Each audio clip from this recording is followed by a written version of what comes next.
Quais são as grandes invenções do mundo? Até que ponto podemos rastrear suas origens? Quais invenções tiveram maior impacto em nosso mundo? E o que o futuro guarda para estes incríveis inventos?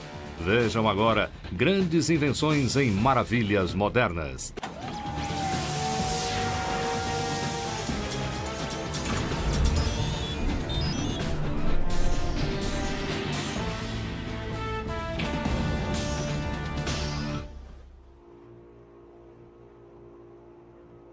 No mundo de hoje, a tecnologia e as invenções progridem a uma velocidade espantosa.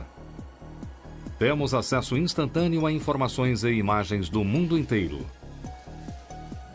Avanços na medicina moderna tentam derrotar até as doenças mais mortais e elusivas. Podemos viajar grandes distâncias em questão de horas e viajar além da Terra até o espaço. Tudo isso é possível por causa do desejo e da habilidade da humanidade de inventar. Mas muitas das nossas grandes invenções modernas têm origens antigas e modestas. Descobertas-chave que abriram caminho para grandes invenções. Mas o que torna uma invenção grandiosa? Uma grande invenção tem um tipo de elegância e um tipo de projeção. Ela não soluciona um problema. Ela abre a possibilidade de ser aplicada em uma variedade de problemas e nos traz novas oportunidades. Uma invenção que teve um papel importante em muitas grandes invenções da sociedade é também um dos inventos tecnológicos mais velhos da história: a roda. Embora a origem exata da roda, como a conhecemos, seja desconhecida, acredita-se que o uso conjunto da roda e do eixo como um dispositivo para o transporte foi visto pela primeira vez por volta de 3000 a.C. na antiga civilização da Mesopotâmia. O que foi realmente importante foi a roda, que, usada em carroças, permitiu o transporte da colheita das fazendas para as cidades. E quanto mais eficiente for este transporte de colheita e alimentos das fazendas para as cidades, mais a população pode crescer. Mas a roda teve outros usos antigamente. Com a descoberta do movimento rotatório por volta de 8000 a.C., inventores e empreendedores da antiguidade descobriram na roda uma importante e versátil ferramenta. Eles começaram a usar variações da roda para ajudá-los em suas tarefas diárias. Volantes de motor e polias permitiram que pedras e rochas pesadas fossem levantadas, possibilitando que cidades se erguessem mais rápido, mais alto e mais eficientemente. Rodas d'água se tornaram a principal fonte de obtenção de energia daquela época. E as rodas dentadas se tornaram um dispositivo essencial em uma variedade infinita de ferramentas e maquinarias, possibilitando o despertar da Revolução Industrial. A roda e o movimento rotatório tornaram possível a criação de uma invenção revolucionária de outra civilização: o motor a vapor. O motor a vapor impulsionou o mundo para uma nova era do transporte. Uma lenda popular diz que no século XVIII o inventor James Watt descobriu o poder do vapor quando observou a tampa de uma chaleira com água fervente levantar. A verdade é que o homem conhece o poder do vapor há muitos séculos, muito antes de Watt sentar para tomar sua primeira xícara de chá. Por volta de 100 anos depois de Cristo, escritos antigos mencionavam uma turbina rotatória a vapor criada por Herão de Alexandria. O invento era descrito apenas como a esfera de Éolo, mas Herão nunca percebeu o verdadeiro potencial de sua criação e a descartou vendo-a como um simples brinquedo para manter acordado um sonolento imperador. Levaria quase 2000 anos até que um motor a vapor prático fosse inventado. O motor a vapor foi originalmente concebido para bombear água para fora de minas profundas e logo foi aplicado para muitas outras coisas, principalmente para movimentar todos os tipos de engenho. Mais fortemente associado à criação do motor a vapor no século XVIII está o engenheiro e inventor inglês Thomas Newcomen. Newcomen projetou e construiu um dos primeiros motores práticos a vapor atmosférico por volta de 1712. O motor a vapor consistia em uma série de hastes de pistão a vapor conectadas por correntes que levantavam e caíam para tirar a água das minas. Por 50 anos, o motor a vapor de Newcomen tornou-se padrão, mas o fabricante de instrumentos e engenheiro escocês James Watt começou a melhorar a criação de Newcomen. Inicialmente, o movimento rotatório não era usado como motores atmosféricos porque não funcionavam uniformemente. James Watt aplicou vapor em ambos os lados do pistão em um cilindro e, com o uso de válvulas devidamente projetadas, conseguiu dar um movimento de balanço regular à viga e, por meio de uma manivela, girar a roda. Este motor a vapor melhorado, auxiliado pela roda, fornecia um grande avanço no modo como viajávamos sobre a água. No final do século XVIII, o navio a vapor foi o maior progresso do homem para a viagem de longas distâncias desde a criação da navegação milhares de anos antes. Os franceses foram os pioneiros dos navios a vapor no fim do século XVIII, mas foi o americano Robert Fulton o primeiro a conseguir sucesso comercial ao ganhar a atenção do mundo por conduzir seu navio a vapor, o Clermont, entre Nova York e Albany em 1807. Os barcos a vapor nos Estados Unidos se tornaram extremamente importantes porque nossas rodovias eram abismais no século XIX, mas tínhamos um amplo sistema fluvial e o uso destes barcos a vapor rio acima e abaixo se tornou muito importante. Com o sucesso da viagem a vapor sobre a água, os inventores viam o motor a vapor como uma fonte de energia para o transporte terrestre. O motor a vapor levou a outra invenção revolucionária que literalmente conectou comunidades pelo mundo: a ferrovia. As poderosas locomotivas a vapor criadas no começo do século XIX representaram um salto sem precedentes sobre as antigas estradas de ferro.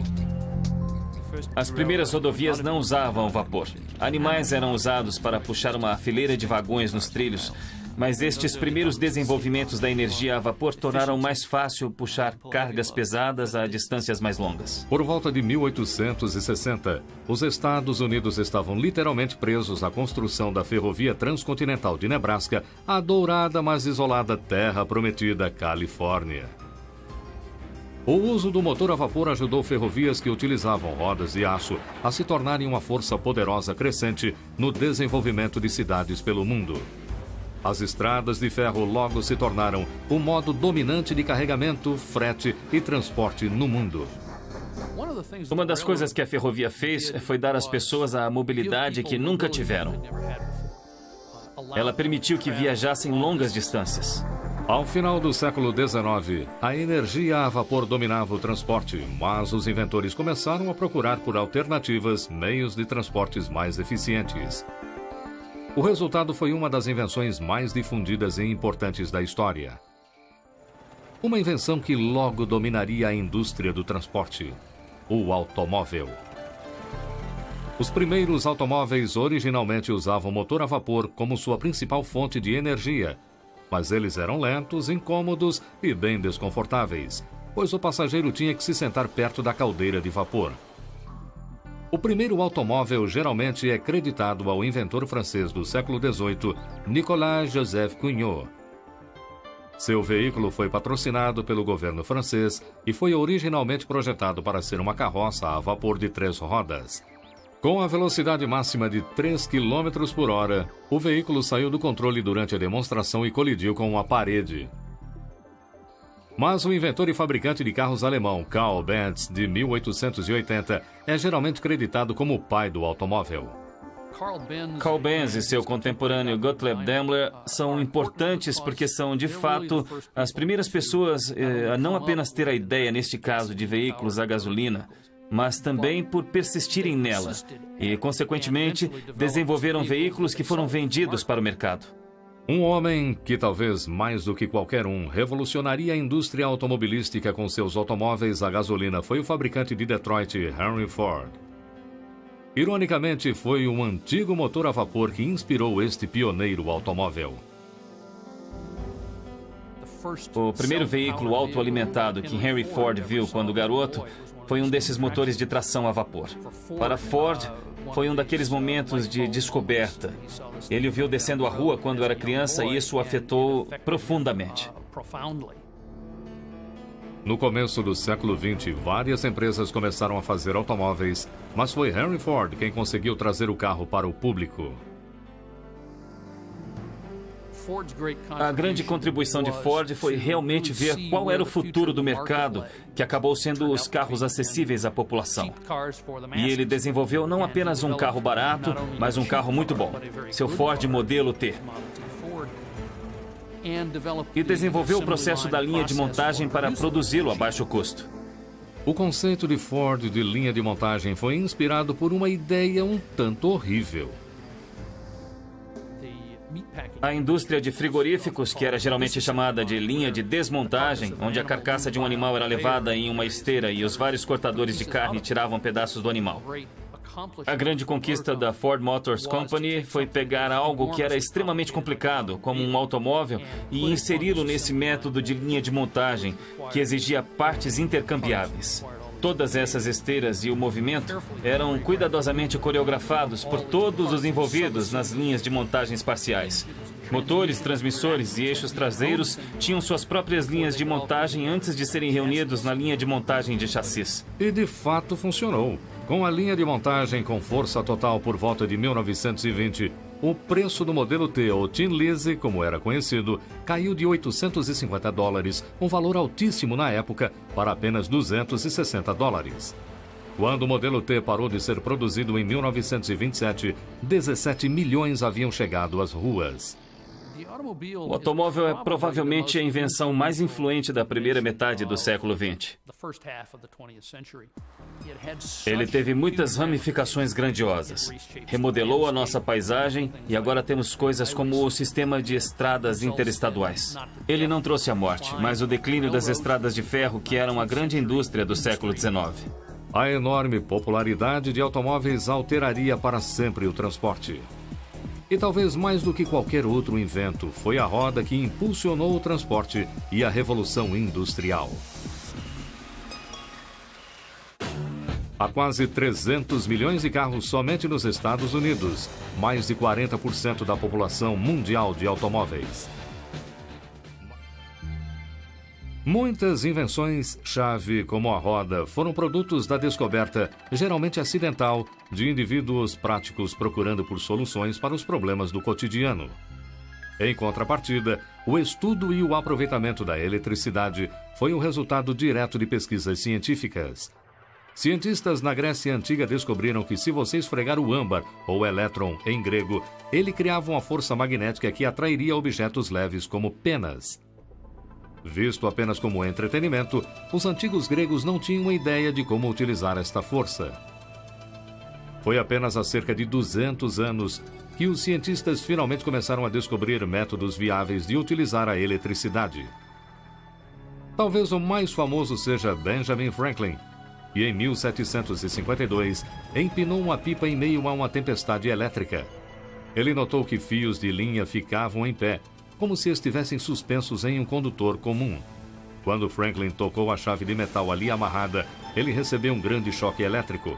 Com esse choque, Franklin havia provado que a eletricidade era manifestada nas nuvens na forma de relâmpagos.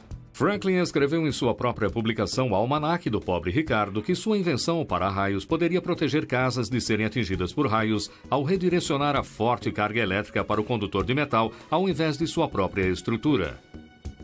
Enquanto os para-raios de Franklin apareciam em casas por todos os Estados Unidos, um clero enfurecido se mantinha veementemente contra a invenção.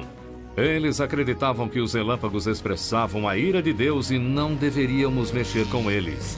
Com o aumento do conhecimento sobre a eletricidade, os inventores viram que esta incrível força poderia ser armazenada para um uso posterior. Eles desenvolveram um dispositivo de armazenamento de energia que alavancaria a indústria das comunicações, a bateria. A bateria realmente teve um impacto interessante no desenvolvimento da eletricidade.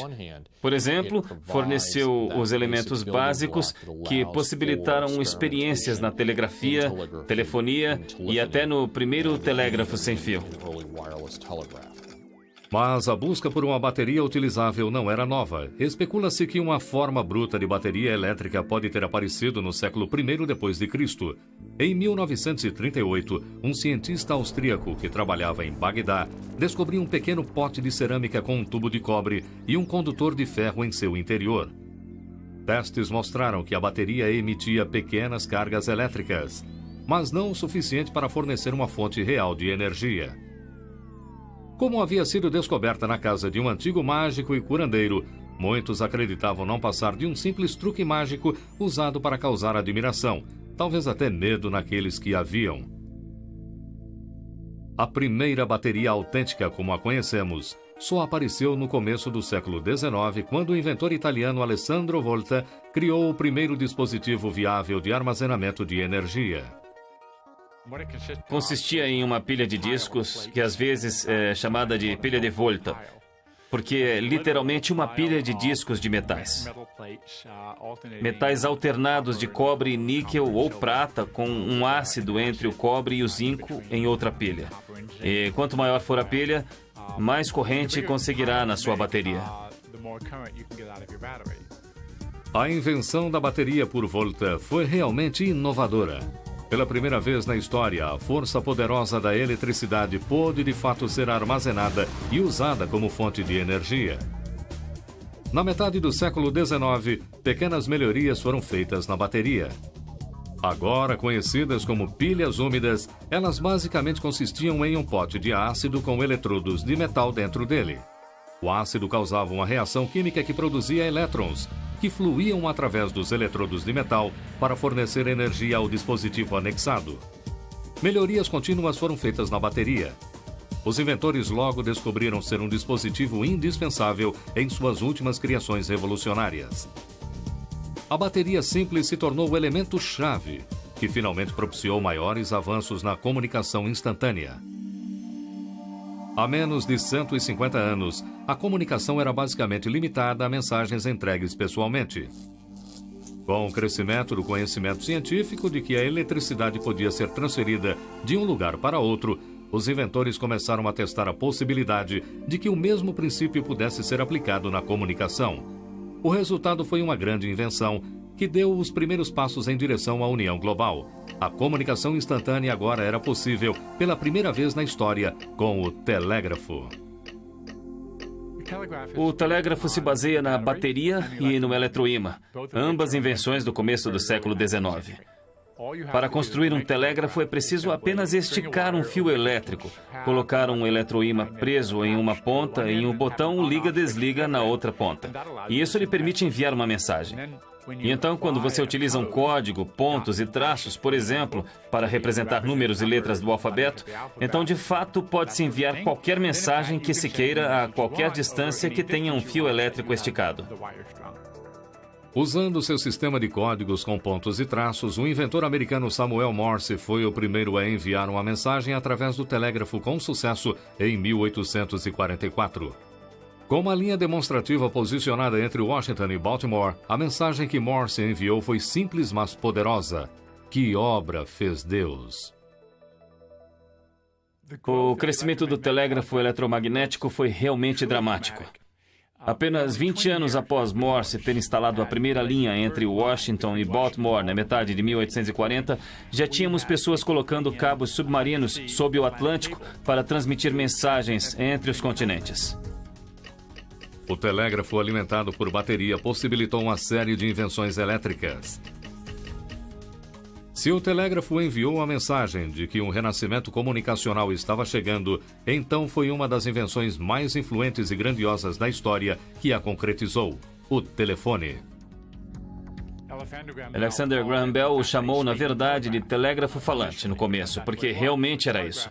Uma linha de telégrafo na qual se colocava um microfone e uma caixa de som em cada ponta para enviar uma mensagem falada no lugar de pontos e traços. Alexander Graham Bell havia descoberto que correntes elétricas poderiam reproduzir exatamente ondas sonoras, transmitindo múltiplos sons ao vibrar no ar em uma série de frequências. Bell era professor de deficientes auditivos e havia passado bastante tempo pesquisando ondas sonoras e os princípios da acústica. Trabalhando com seu assistente Thomas Watson, Bell percebeu que poderia não apenas enviar uma série de sons diferentes, mas também poderia enviar uma onda sonora complexa, isto é, a voz humana. Ele percebeu isso em março de 1876 e envia a primeira mensagem com voz humana pelo fio de um telégrafo quando diz para o Watson: "Vem aqui, eu preciso de você." Ele só queria mostrar ao Watson que o transmissor estava funcionando. Watson ouviu no receptor e ambos ficaram empolgados. Ironicamente, o telefone não se tornou popular imediatamente. Na verdade, a principal empresa de telecomunicações, a Western Union, recusou a oferta de Bell de vender-lhe a patente do telefone por $100 mil. Aos poucos, no entanto, o público começou a ser atraído pelo telefone. Em 1877, a Western Union começou a repensar sua decisão e se ofereceu para comprar o telefone de Bell e sua empresa, a Bell Telephone Company. Mas Bell recusou, ele sabia naquele momento que tinha algo muito bom.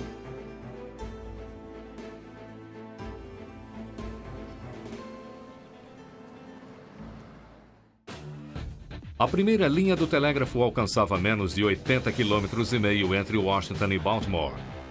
Menos de 10 anos depois, mais de 322 mil quilômetros de linhas do telégrafo estavam em uso. Com a invenção da bateria, os cientistas aprenderam a utilizar pequenas quantias de energia elétrica. Mas correntes mais fortes e potentes levariam a mais invenções grandiosas. Os avanços na energia elétrica agora dependiam do desenvolvimento de métodos mecânicos para gerar eletricidade.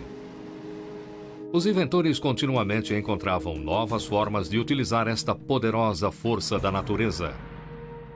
Uma invenção-chave, literalmente, tirou o mundo da idade das trevas, transformando a noite em dia e afetando virtualmente todos os aspectos de nosso cotidiano. O simples, mas revolucionário dispositivo era a lâmpada.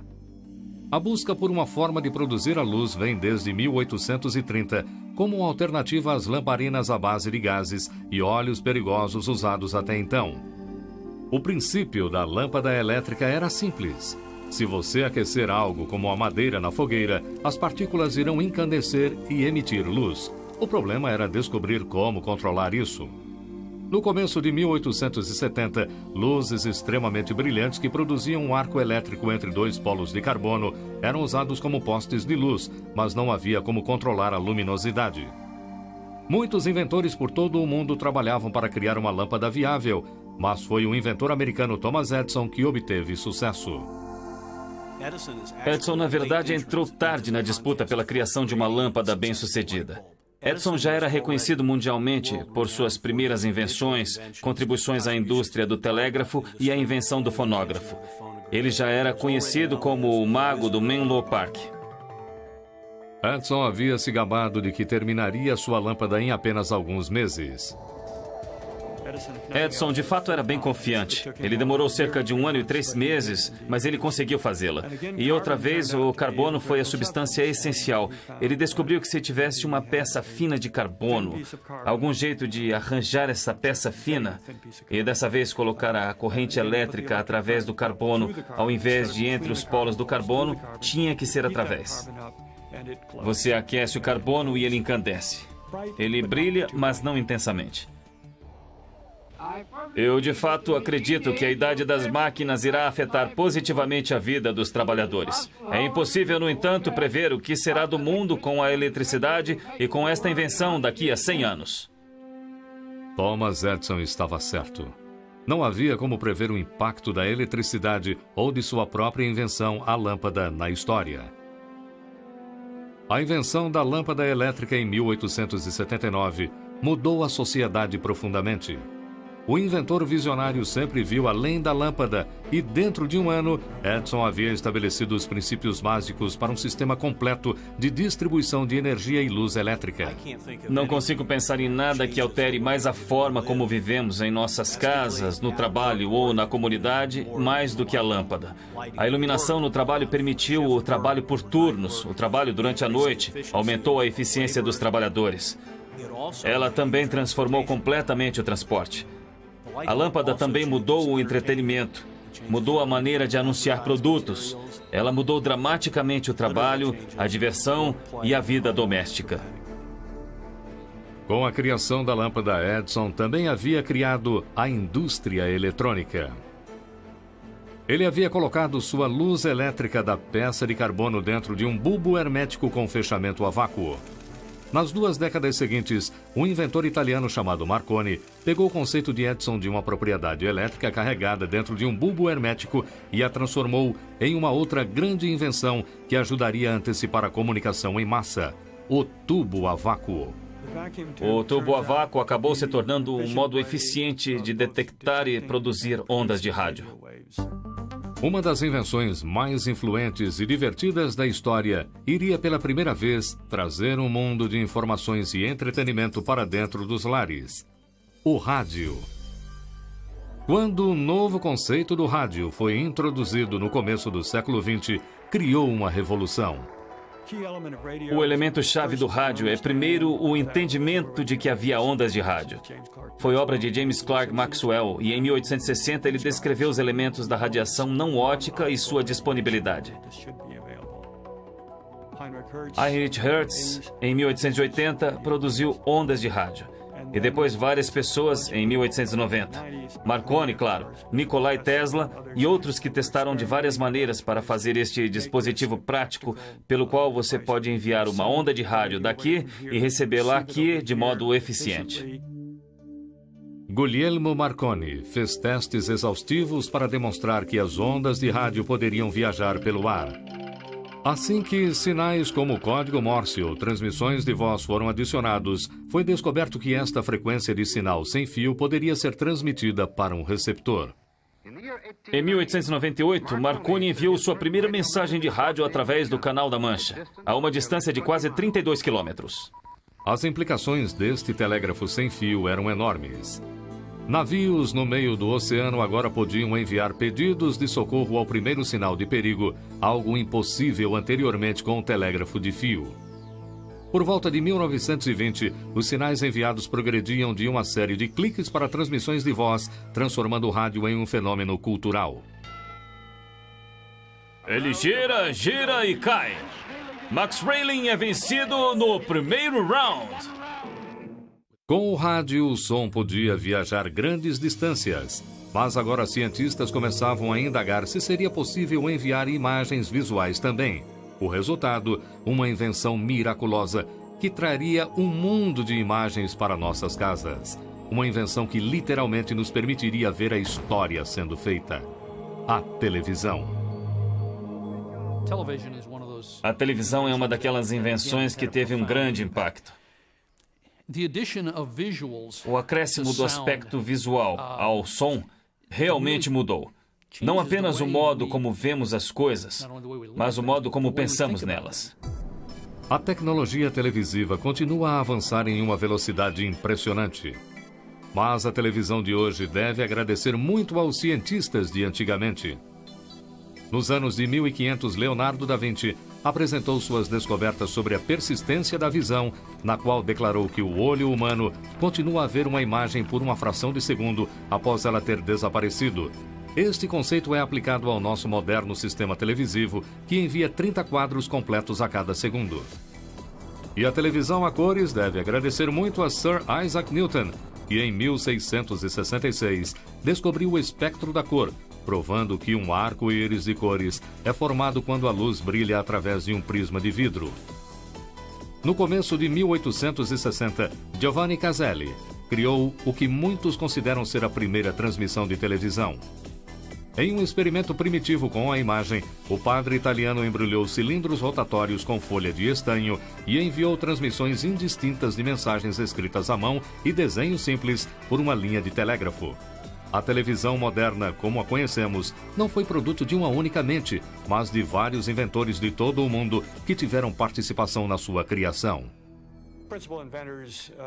Os principais inventores da televisão eletrônica, geralmente citados, são Vladimir Zworykin, que primeiro trabalhou para Westinghouse e depois para a RCA entre 1920 e 1930, e Farnsworth, que era basicamente um inventor solitário no começo, e que depois se envolveu com a Philco e outras empresas. E a questão crítica aqui é usar a eletricidade e, de alguma forma, detectar a imagem em uma ponta, armazenar esta eletricidade de alguma forma. Neste caso, seria dentro de um tubo de vácuo, e com isso pegar esta informação e transmiti-la eletricamente para outra ponta, onde outro dispositivo elétrico ejete elétrons, e então, ao expelir, esses elétrons atingem uma tela fosfórica e produzem uma imagem. A televisão foi um sucesso repentino. Pela primeira vez, as pessoas podiam realmente testemunhar eventos históricos importantes enquanto eles aconteciam. Em 1936, havia apenas cerca de 2.000 aparelhos de televisão em uso no mundo todo. Em 1955, menos de 20 anos depois, a televisão avançou, tendo mais de 30 milhões de aparelhos nos lares. Como um meio de comunicação, é claro, se tornou intenso. Você pode ver as pessoas aterrissarem na Lua, o que é incrível, mas eu acho que também teve um aspecto negativo significante. A televisão está ali, você a liga e assiste, quase sem se importar com o que está passando. Então eu acho que, na verdade, ainda estamos trabalhando nas implicações a longo prazo do que a televisão significa para nós.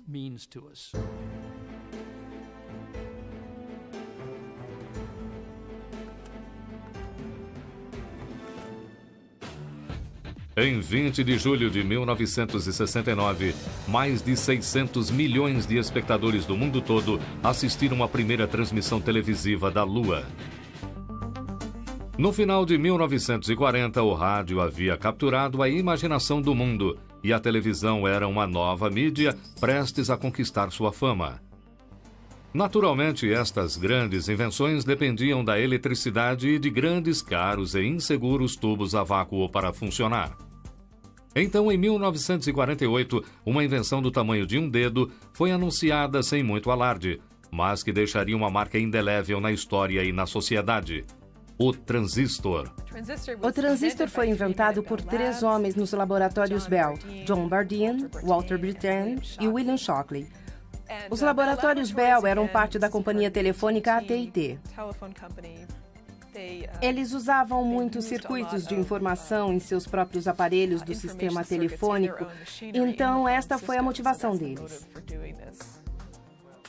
Os 3 homens apresentaram o transistor em uma conferência para a imprensa na matriz dos laboratórios Bell em Nova York, mas ninguém deu muita atenção. Mais tarde, entretanto, os criadores foram premiados com o Nobel quando sua grande invenção se tornou reconhecida como um dispositivo que alavancaria uma das revoluções tecnológicas mais arrebatadoras da história.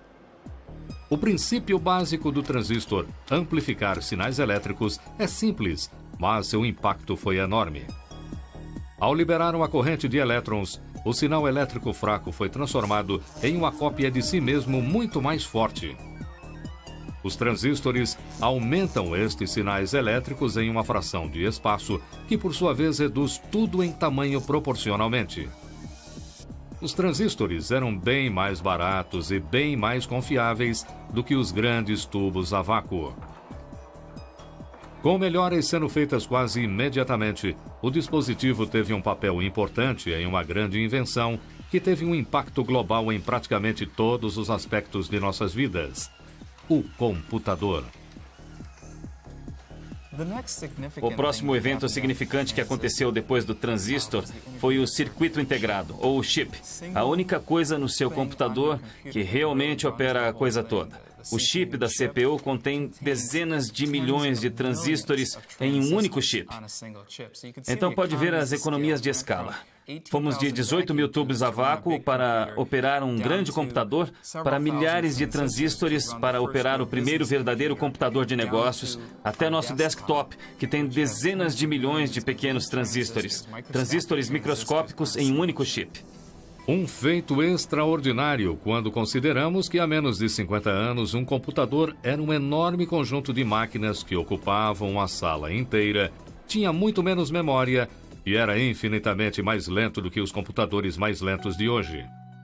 As formas primitivas dos computadores foram criadas por um matemático chamado Blaise Pascal, que em 1645 inventou 50 máquinas as quais, na verdade, computavam equações matemáticas. Pensando ser uma grande invenção, acreditou que escriturários e contadores iriam clamar por seu novo invento. Para sua surpresa, entretanto, a invenção foi rejeitada porque o dispositivo ameaçava as pessoas que temiam que seus empregos se tornassem obsoletos. Ele largou seu trabalho com o computador, mas continuou dedicando-se a outras atividades científicas. Mas outros criaram sistemas primitivos de computador.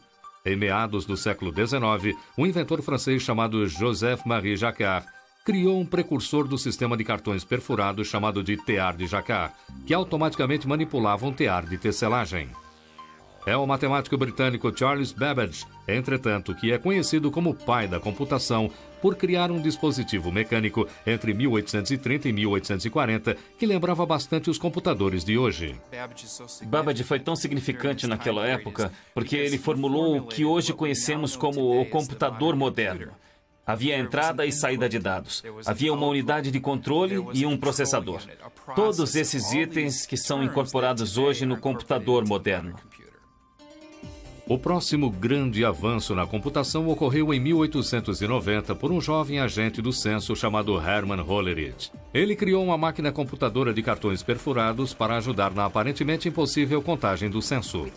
Faziam o censo a cada 10 anos e estava levando mais de 10 anos. E a projeção deles passava os 10 anos para fazer a contagem. É realmente absurdo. O censo de 1880 levou 7 anos e meio. Assim, já estava desatualizado 7 anos e meio quando viram o resultado. A máquina de Hollerith era um sucesso e continuou em uso por várias décadas. O censo de 1890 foi completado em apenas 2 anos e meio. Em 1911, a bem-sucedida empresa de máquinas de Hollerith fundiu-se com outra para formar a Computing Tabulating Recording Company. Em 1924, eles mudaram o nome para International Business Machines Corporation, mais conhecida como IBM. A computação deu seu próximo grande salto em 1940. Quando se pensa no computador moderno, está pensando, na verdade, em computador digital automático. E o primeiro computador digital automático foi o ENIAC, um computador e integrador numérico eletrônico. O projeto do ENIAC foi fundado pelo exército americano em 1943 como um método de calcular as tabelas de trajetória de disparos lançados das armas durante a Segunda Guerra Mundial. Anteriormente, com os homens nas batalhas, as complexas armas fizeram um núcleo de 100 mulheres passar mais de um mês tentando entender uma simples tabela de disparo. Acho que o ENIAC colocou estas grandes máquinas na consciência pública. As pessoas o chamavam de cérebro gigante e havia uma espécie de revelação primária fora da comunidade científica sobre o que um computador realmente poderia ser. Auxiliado pela criação do simples transistor, o computador acabou virando um dispositivo indispensável que mudou para sempre o modo como vivemos e trabalhamos. Todo mundo os usa. E acho que isso é algo muito significante que está acontecendo na nossa cultura hoje. Na verdade, nas escolas, temos crianças ensinando adultos. Eu não lembro de nenhuma outra época da história em que algo assim tenha ocorrido. Seja editando uma simples carta comercial ou influenciando a vasta economia global, não há talvez nenhuma outra invenção que tenha impactado o mundo tão intensamente quanto o computador.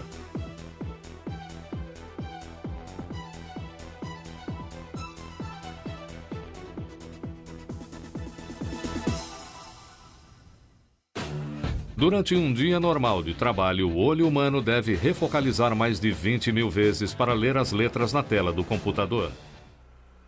Talvez os maiores avanços na medicina moderna possam ser atribuídos não às técnicas cirúrgicas ou à descoberta de novas drogas, mas a outra grande invenção, o microscópio.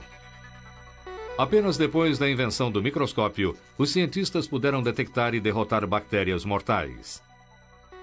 Enquanto a prática do serviço de saúde de uma forma ou de outra é tão antiga quanto a própria civilização, antigos cientistas estavam de fato trabalhando no escuro até começarem a aplicar os princípios da ótica e lentes em suas pesquisas. Em 1609, um aprendiz de oculista descobriu que se as lentes de óculos fossem colocadas em uma certa posição, os objetos vistos através delas pareciam estar bem mais perto. O famoso inventor e cientista Galileu fez grandes melhoras na invenção motivado por esta descoberta, o telescópio. Ao criar um dispositivo que poderia ampliar objetos em 30 vezes o seu tamanho normal, Galileu usou o telescópio para fazer diversas descobertas importantes sobre o nosso sistema solar. Ele logo começou a olhar para dentro ao invés de olhar para o mundo exterior, com um dispositivo que ele dizia fazia as moscas parecerem do tamanho de carneiros. O dispositivo era o microscópio. À medida que o conhecimento sobre a ótica progredia, os microscópios se tornavam cada vez mais potentes. Auxiliados pelo microscópio, os cientistas fariam descobertas que salvariam vidas e influenciariam o serviço de saúde mais intensamente do que em qualquer outro momento da história. Eles travariam uma guerra contra as doenças, armados com uma nova e potente arma, as vacinas. É apenas por causa do microscópio que os cientistas finalmente puderam salvar milhões de vidas com a criação das vacinas.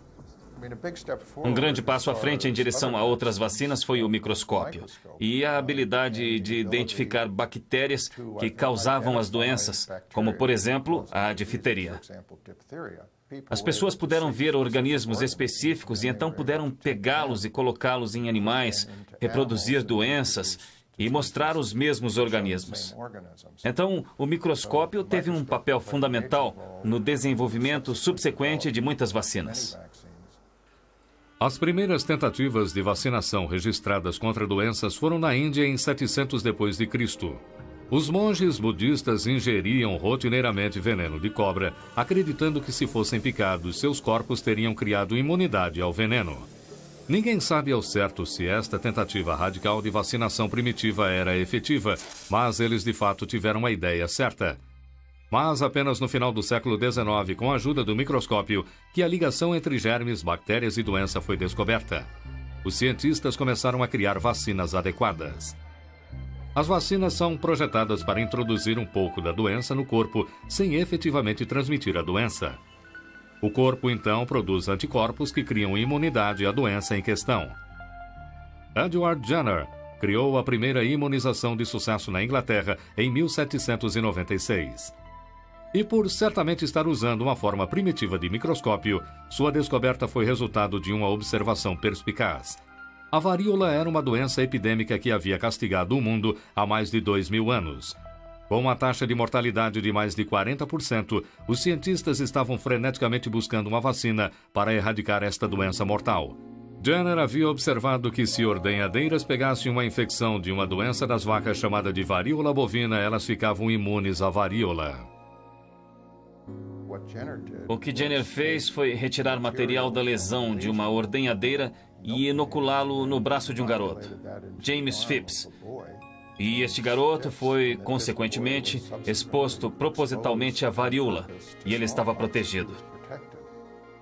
Em tempo, a varíola, que já foi uma doença mortal, foi completamente erradicada.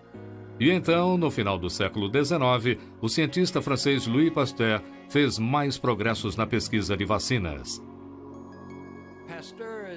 Pasteur é conhecido na história principalmente pela natureza do desenvolvimento de suas vacinas antirrábicas. E ele usou a forma fraca da matéria para tratar a raiva que até o momento ninguém havia conseguido tratar. O próximo grande avanço na medicina foram os antibióticos. No começo do século XX, um dos antibióticos mais importantes da história chegou perto de ser esquecido para sempre. Em 1928, a penicilina foi descoberta por Alexander Fleming, que percebeu, com a ajuda do microscópio, que o fungo que crescia em uma amostra de geleia em seu laboratório destruiu completamente bactérias que estava cultivando. Ironicamente, Fleming perdeu interesse na descoberta da penicilina e se passaram 10 anos até que outro grupo de cientistas descobrisse suas anotações e, percebendo seu potencial, eles criaram uma forma pura de penicilina. Com a penicilina, grande progresso foi feito na guerra contra as bactérias, mas os cientistas agora precisavam de uma forma de combater os vírus. Os vírus, diferente das bactérias, são substâncias muito pequenas para serem vistas até pelo melhor microscópio convencional. Mais uma vez, os cientistas usaram o poder da eletricidade e criaram um microscópio eletrônico, um dispositivo que finalmente permitiria a ampliação dos vírus. Os Estados Unidos investiram bilhões de dólares da verba de pesquisa para o desenvolvimento e a criação de novas vacinas. A pesquisa de Jonas Salk levou à criação de uma vacina que praticamente erradicou a incapacitadora e mortal poliomielite. E um hospedeiro de outras doenças foi criado para combater doenças como sarampo, cachumba, rubéola, hepatite e muitas outras. Estas vacinas nos ajudaram a viver mais do que em qualquer outra época da história. Invenções-chave históricas afetaram e influenciaram cada aspecto de nossas vidas, como vivemos, trabalhamos, nos divertimos e viajamos. E enquanto estas grandes invenções sobrevivem por si só, estão de várias formas intrinsecamente conectadas. Eu acho que o que estamos vendo nos últimos 20 ou 30 anos, na última parte desta década, é a quantidade de tecnologias que estão se unindo e sendo utilizadas em conjunto, integradas, pode-se dizer. E é tão fascinante que estamos vendo avanços sem paralelo em qualquer parte da história. A espécie humana tem testemunhado uma incrível onda de invenções importantes. Mas ainda há grandes invenções a serem descobertas? Enquanto o homem continuar a pensar, ele continuará a inventar. E o resultado será maiores invenções que, sem dúvida, mudarão o curso da história. Versão brasileira, etc. Filmes, São Paulo.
Tela fosfórica e produzem uma imagem.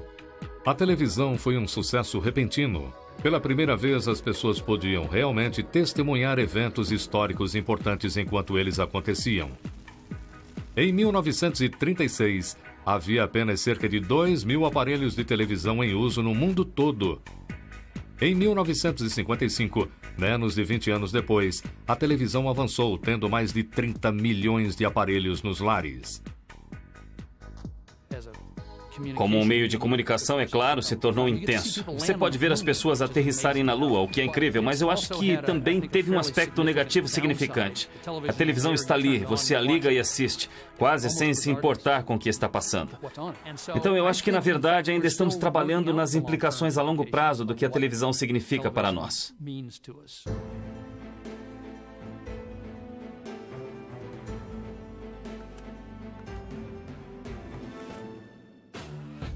Em 20 de julho de 1969, mais de 600 milhões de espectadores do mundo todo assistiram à primeira transmissão televisiva da Lua. No final de 1940, o rádio havia capturado a imaginação do mundo e a televisão era uma nova mídia prestes a conquistar sua fama.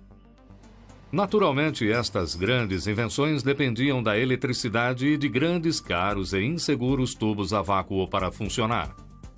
Então, em 1948, uma invenção do tamanho de um dedo foi anunciada sem muito alarde, mas que deixaria uma marca indelével na história e na sociedade: o transistor. O transistor foi inventado por 3 homens nos laboratórios Bell: John Bardeen, Walter Brittain e William Shockley. Os laboratórios Bell eram parte da companhia telefônica AT&T.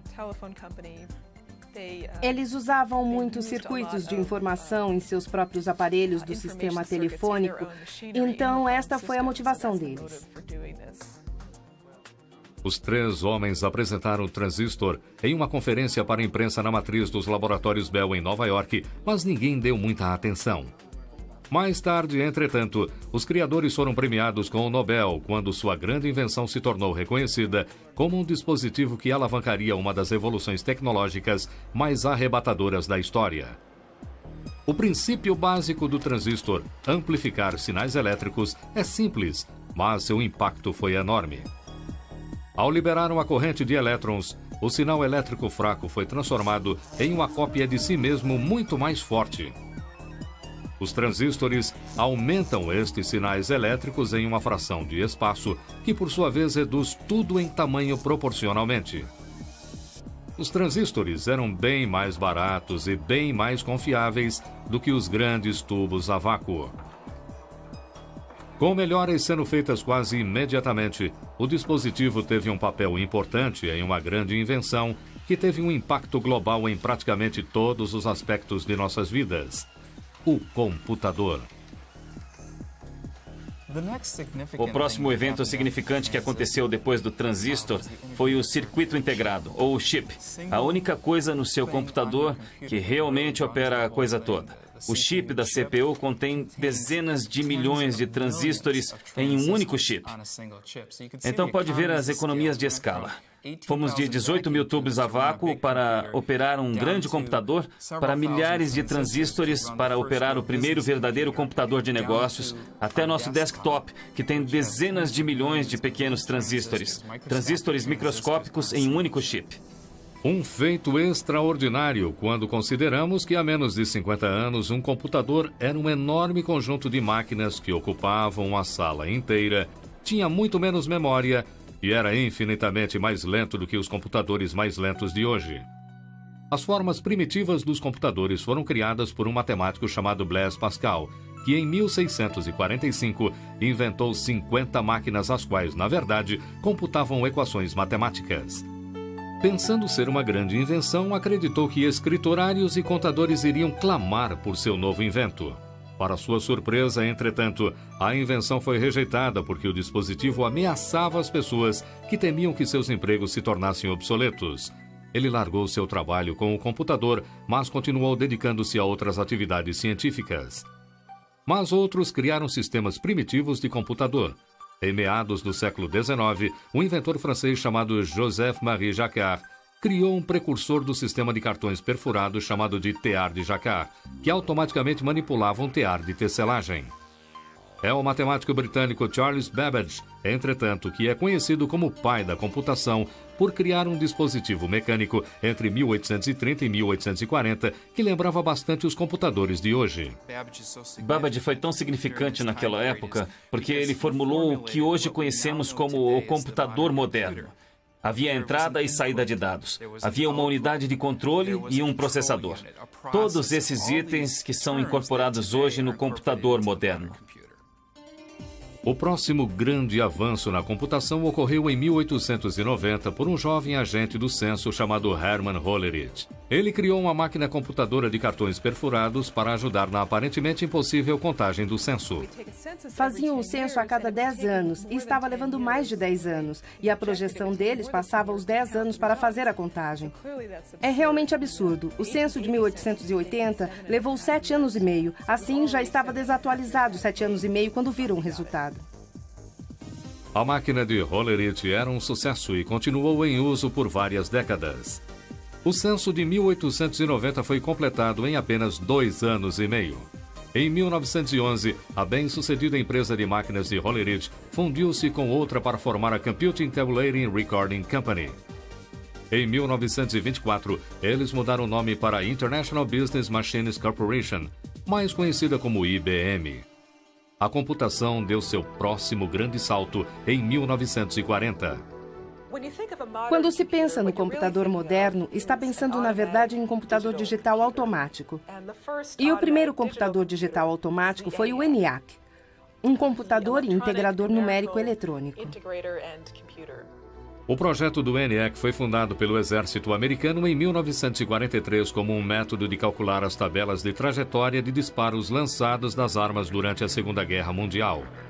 Anteriormente, com os homens nas batalhas, as complexas armas fizeram um núcleo de 100 mulheres passar mais de um mês tentando entender uma simples tabela de disparo.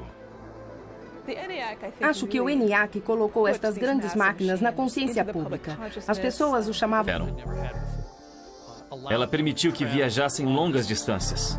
Ao final do século XIX, a energia a vapor dominava o transporte, mas os inventores começaram a procurar por alternativas, meios de transportes mais eficientes. O resultado foi uma das invenções mais difundidas e importantes da história.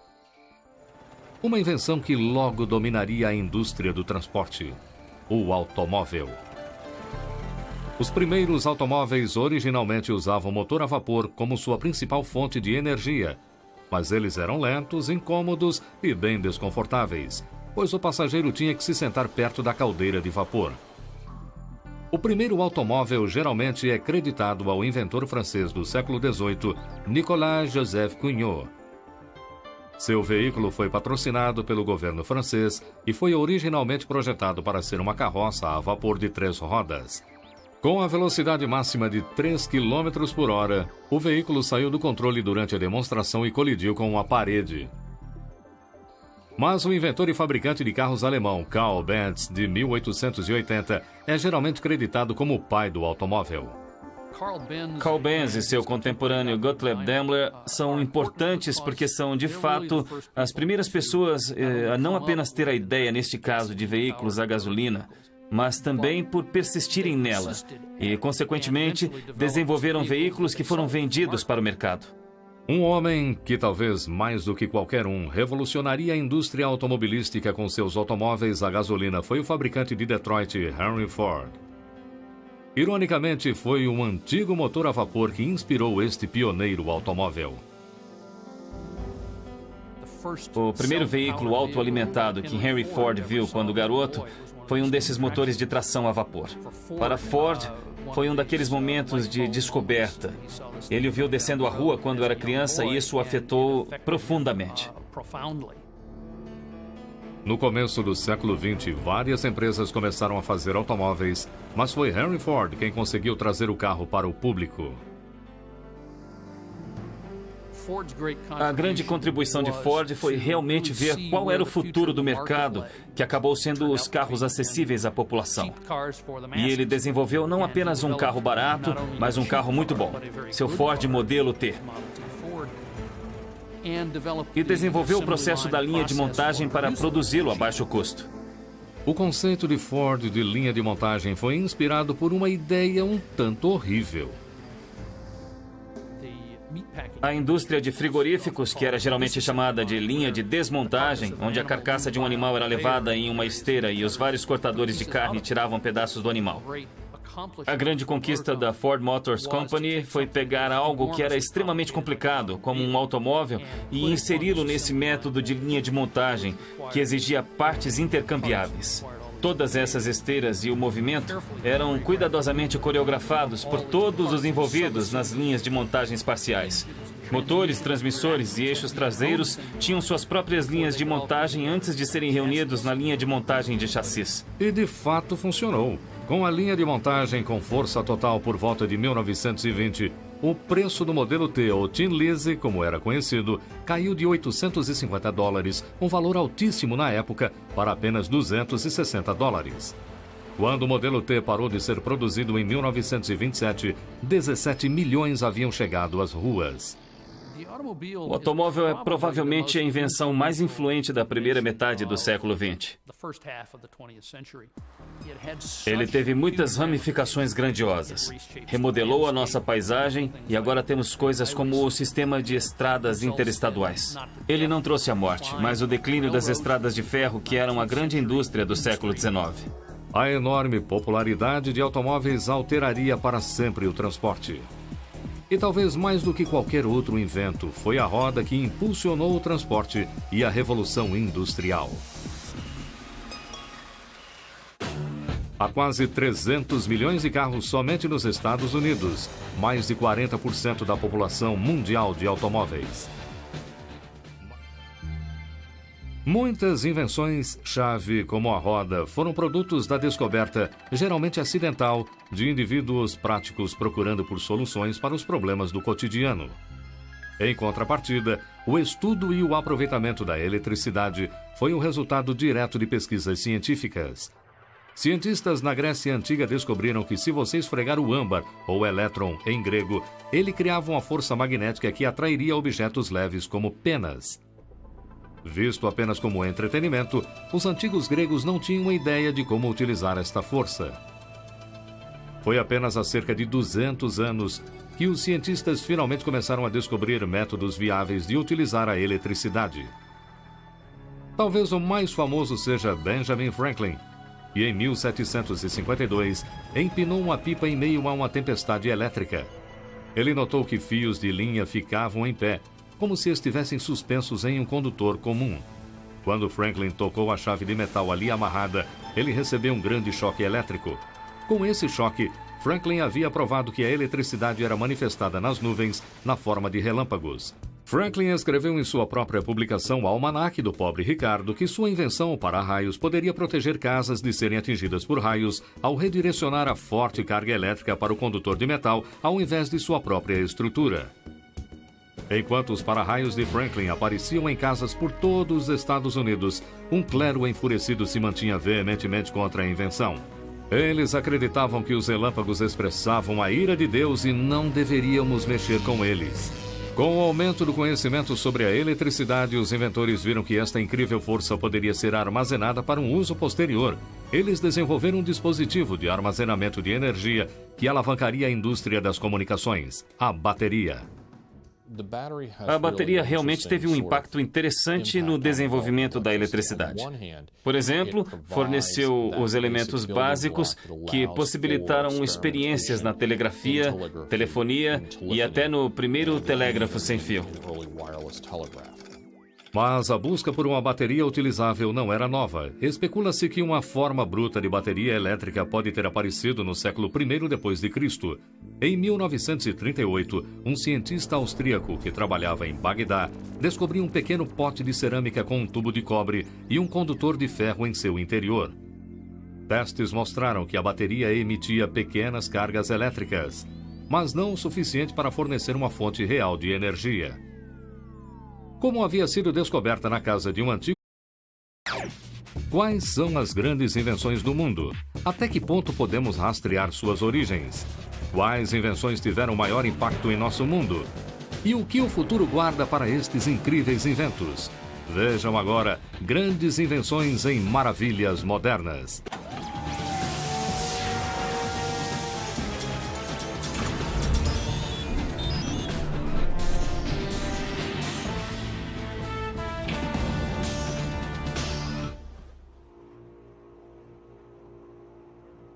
No mundo de hoje, a tecnologia e as invenções progridem a uma velocidade espantosa.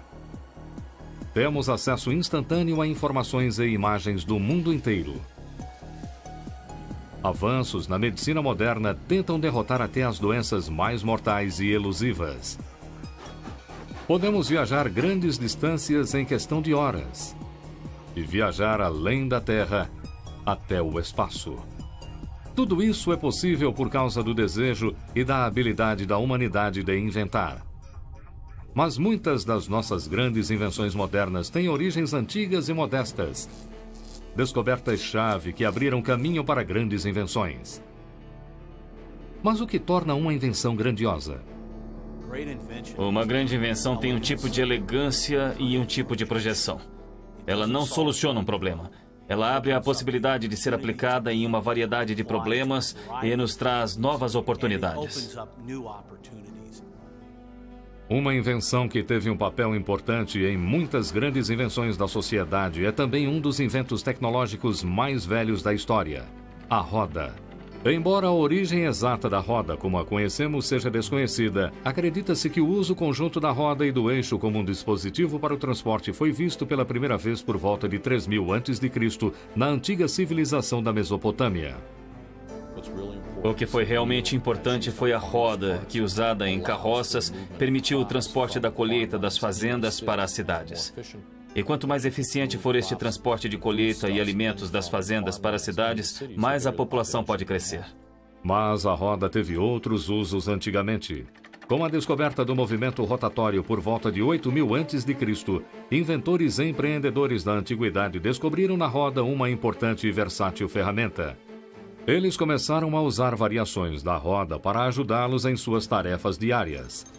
Volantes de motor e polias permitiram que pedras e rochas pesadas fossem levantadas, possibilitando que cidades se erguessem mais rápido, mais alto e mais eficientemente. Rodas d'água se tornaram a principal fonte de obtenção de energia daquela época.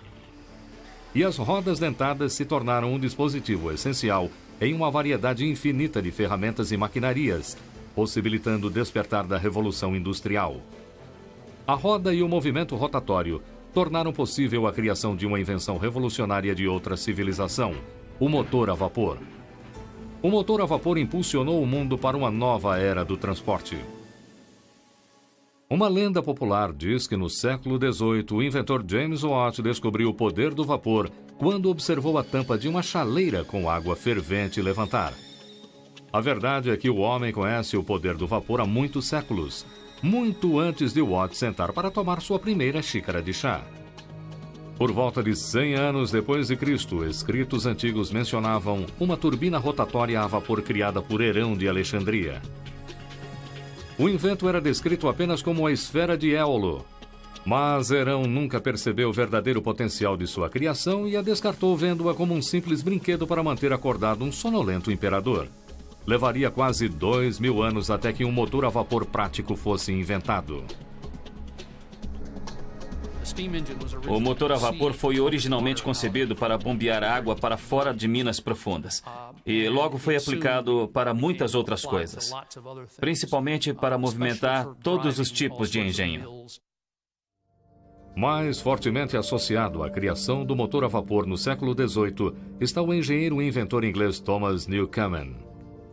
Newcomen projetou e construiu um dos primeiros motores práticos a vapor atmosférico por volta de 1712. O motor a vapor consistia em uma série de hastes de pistão a vapor conectadas por correntes que levantavam e caíam para tirar a água das minas. Por 50 anos, o motor a vapor de Newcomen tornou-se padrão, mas o fabricante de instrumentos e engenheiro escocês James Watt começou a melhorar a criação de Newcomen. Inicialmente, o movimento rotatório não era usado como motores atmosféricos porque não funcionavam uniformemente. James Watt aplicou vapor em ambos os lados do pistão em um cilindro e, com o uso de válvulas devidamente projetadas, conseguiu dar um movimento de balanço regular à viga e, por meio de uma manivela, girar a roda. Este motor a vapor melhorado, auxiliado pela roda, fornecia um grande avanço no modo como viajávamos sobre a água. No final do século XVIII, o navio a vapor foi o maior progresso do homem para a viagem de longas distâncias desde a criação da navegação, milhares de anos antes. Os franceses foram os pioneiros dos navios a vapor no fim do século XVIII, mas foi o americano Robert Fulton o primeiro a conseguir sucesso comercial ao ganhar a atenção do mundo por conduzir seu navio a vapor, o Clermont, entre Nova York e Albany em 1807. Os barcos a vapor nos Estados Unidos se tornaram extremamente importantes porque nossas rodovias eram abismais no século XIX, mas tínhamos um amplo sistema fluvial e o uso destes barcos a vapor rio acima e abaixo se tornou muito importante. Com o sucesso da viagem a vapor sobre a água, os inventores viam o motor a vapor como uma fonte de energia para o transporte terrestre. O motor a vapor levou a outra invenção revolucionária que literalmente conectou comunidades pelo mundo: a ferrovia. As poderosas locomotivas a vapor criadas no começo do século XIX representaram um salto sem precedentes sobre as antigas estradas de ferro. As primeiras rodovias não usavam vapor. Animais eram usados para puxar uma fileira de vagões nos trilhos, mas estes primeiros desenvolvimentos da energia a vapor tornaram mais fácil puxar cargas pesadas a distâncias mais longas. Por volta de 1860, os Estados Unidos estavam literalmente presos à construção da ferrovia transcontinental de Nebraska, a dourada mas isolada terra prometida Califórnia. O uso do motor a vapor ajudou ferrovias que utilizavam rodas de aço a se tornarem uma força poderosa crescente no desenvolvimento de cidades pelo mundo. As estradas de ferro logo se tornaram o modo dominante de carregamento, frete e transporte no mundo. Uma das coisas que a ferrovia fez foi dar às pessoas a mobilidade que nunca tiveram. Mágico e curandeiro, muitos acreditavam não passar de um simples truque mágico usado para causar admiração, talvez até medo naqueles que a viam. A primeira bateria autêntica como a conhecemos só apareceu no começo do século XIX, quando o inventor italiano Alessandro Volta criou o primeiro dispositivo viável de armazenamento de energia. Consistia em uma pilha de discos, que às vezes é chamada de pilha de Volta, porque é literalmente uma pilha de discos de metais. Metais alternados de cobre, níquel ou prata, com um ácido entre o cobre e o zinco em outra pilha. E quanto maior for a pilha, mais corrente conseguirá na sua bateria. A invenção da bateria por Volta foi realmente inovadora. Pela primeira vez na história, a força poderosa da eletricidade pôde de fato ser armazenada e usada como fonte de energia. Na metade do século XIX, pequenas melhorias foram feitas na bateria. Agora conhecidas como pilhas úmidas, elas basicamente consistiam em um pote de ácido com eletrodos de metal dentro dele. O ácido causava uma reação química que produzia elétrons, que fluíam através dos eletrodos de metal para fornecer energia ao dispositivo anexado. Melhorias contínuas foram feitas na bateria. Os inventores logo descobriram ser um dispositivo indispensável em suas últimas criações revolucionárias. A bateria simples se tornou o elemento-chave, que finalmente propiciou maiores avanços na comunicação instantânea. Há menos de 150 anos, a comunicação era basicamente limitada a mensagens entregues pessoalmente. Com o crescimento do conhecimento científico de que a eletricidade podia ser transferida de um lugar para outro, os inventores começaram a testar a possibilidade de que o mesmo princípio pudesse ser aplicado na comunicação. O resultado foi uma grande invenção que deu os primeiros passos em direção à união global. A comunicação instantânea agora era possível pela primeira vez na história com o telégrafo. O telégrafo se baseia na bateria e no eletroímã, ambas invenções do começo do século XIX. Para construir um telégrafo é preciso apenas esticar um fio elétrico, colocar um eletroímã preso em uma ponta e um botão liga-desliga na outra ponta. E isso lhe permite enviar uma mensagem. E então, quando você utiliza um código, pontos e traços, por exemplo, para representar números e letras do alfabeto, então de fato pode-se enviar qualquer mensagem que se queira a qualquer distância que tenha um fio elétrico esticado. Usando seu sistema de códigos com pontos e traços, o inventor americano Samuel Morse foi o primeiro a enviar uma mensagem através do telégrafo com sucesso em 1844. Com uma linha demonstrativa posicionada entre Washington e Baltimore, a mensagem que Morse enviou foi simples, mas poderosa. Que obra fez Deus? O crescimento do telégrafo eletromagnético foi realmente dramático. Apenas 20 anos após Morse ter instalado a primeira linha entre Washington e Baltimore na metade de 1840, já tínhamos pessoas colocando cabos submarinos sob o Atlântico para transmitir mensagens entre os continentes. O telégrafo alimentado por bateria possibilitou uma série de invenções elétricas. Se o telégrafo enviou a mensagem de que um renascimento comunicacional estava chegando, então foi uma das invenções mais influentes e grandiosas da história que a concretizou: o telefone. Alexander Graham Bell o chamou, na verdade, de telégrafo falante no começo, porque realmente era isso. Uma linha de telégrafo na qual se colocava um microfone e uma caixa de som em cada ponta para enviar uma mensagem falada no lugar de pontos e traços. Alexander Graham Bell havia descoberto que correntes elétricas poderiam reproduzir exatamente ondas sonoras, transmitindo múltiplos sons ao vibrar no ar em uma série de frequências. Bell era professor de deficientes auditivos e havia passado bastante tempo pesquisando ondas sonoras e os princípios da acústica. Trabalhando com seu assistente Thomas Watson, Bell percebeu que poderia não apenas enviar uma série de sons diferentes, mas também poderia enviar uma onda sonora complexa, isto é, a voz humana. Ele percebeu isso em março de 1876 e envia a primeira mensagem com voz humana pelo fio de um telégrafo quando diz para o Watson: "Vem aqui, eu preciso de você." Ele só queria mostrar ao Watson que o transmissor estava funcionando. Watson ouviu no receptor e ambos ficaram empolgados. Ironicamente, o telefone não se tornou popular imediatamente. Na verdade, a principal empresa de telecomunicações, a Western Union, recusou a oferta de Bell de vender-lhe a patente do telefone por $100 mil. Aos poucos, no entanto, o público começou a ser atraído pelo telefone. Em 1877, a Western Union começou a repensar sua decisão e se ofereceu para comprar o telefone de Bell e sua empresa, a Bell Telephone Company. Mas Bell recusou, ele sabia naquele momento que tinha algo muito bom.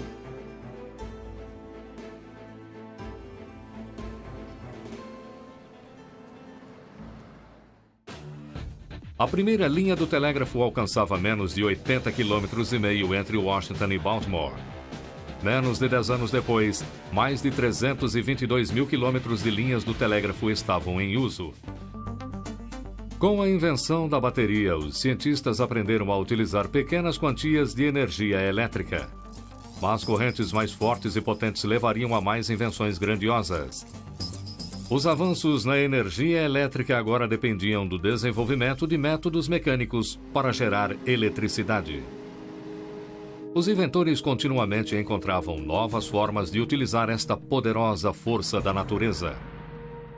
Uma invenção-chave, literalmente, tirou o mundo da idade das trevas, transformando a noite em dia e afetando virtualmente todos os aspectos de nosso cotidiano. O simples, mas revolucionário dispositivo era a lâmpada. A busca por uma forma de produzir a luz vem desde 1830, como uma alternativa às lamparinas à base de gases e óleos perigosos usados até então. O princípio da lâmpada elétrica era simples. Se você aquecer algo como a madeira na fogueira, as partículas irão incandescer e emitir luz. O problema era descobrir como controlar isso. No começo de 1870, luzes extremamente brilhantes que produziam um arco elétrico entre dois polos de carbono eram usados como postes de luz, mas não havia como controlar a luminosidade.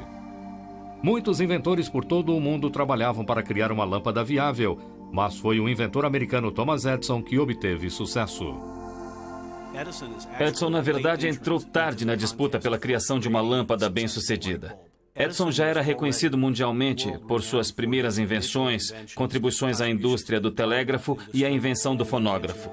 Ele já era conhecido como o mago do Menlo Park. Edison havia se gabado de que terminaria sua lâmpada em apenas alguns meses. Edison, de fato, era bem confiante. Ele demorou cerca de 1 ano e 3 meses, mas ele conseguiu fazê-la. E outra vez, o carbono foi a substância essencial. Ele descobriu que se tivesse uma peça fina de carbono, algum jeito de arranjar essa peça fina, e dessa vez colocar a corrente elétrica através do carbono, ao invés de entre os polos do carbono, tinha que ser através. Você aquece o carbono e ele incandesce. Ele brilha, mas não intensamente. Eu, de fato, acredito que a idade das máquinas irá afetar positivamente a vida dos trabalhadores. É impossível, no entanto, prever o que será do mundo com a eletricidade e com esta invenção daqui a 100 anos. Thomas Edison estava certo. Não havia como prever o impacto da eletricidade ou de sua própria invenção, a lâmpada, na história. A invenção da lâmpada elétrica em 1879 mudou a sociedade profundamente. O inventor visionário sempre viu além da lâmpada e, dentro de 1 ano, Edison havia estabelecido os princípios básicos para um sistema completo de distribuição de energia e luz elétrica. Não consigo pensar em nada que altere mais a forma como vivemos em nossas casas, no trabalho ou na comunidade, mais do que a lâmpada. A iluminação no trabalho permitiu o trabalho por turnos, o trabalho durante a noite, aumentou a eficiência dos trabalhadores. Ela também transformou completamente o transporte. A lâmpada também mudou o entretenimento, mudou a maneira de anunciar produtos. Ela mudou dramaticamente o trabalho, a diversão e a vida doméstica. Com a criação da lâmpada, Edison também havia criado a indústria eletrônica. Ele havia colocado sua luz elétrica da peça de carbono dentro de um bulbo hermético com fechamento a vácuo.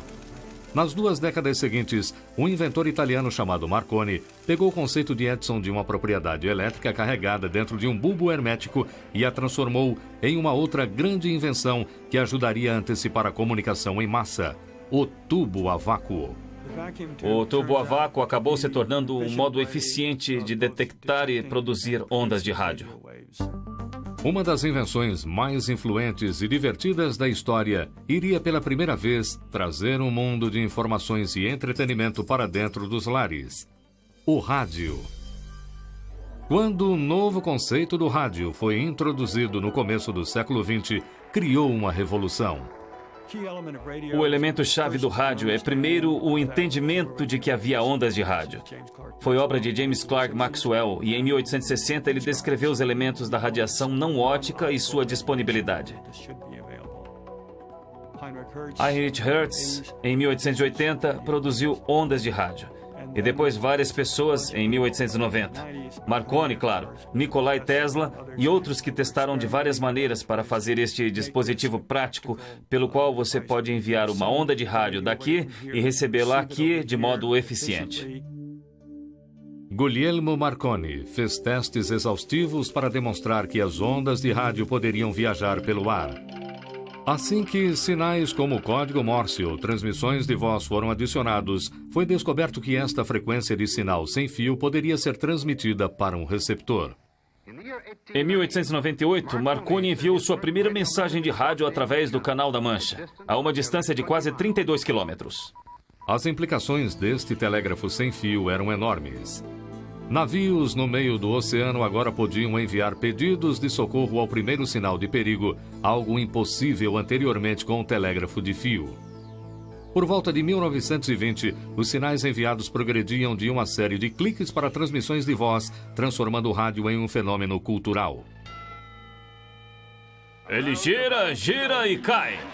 Max Rayling é vencido no primeiro round.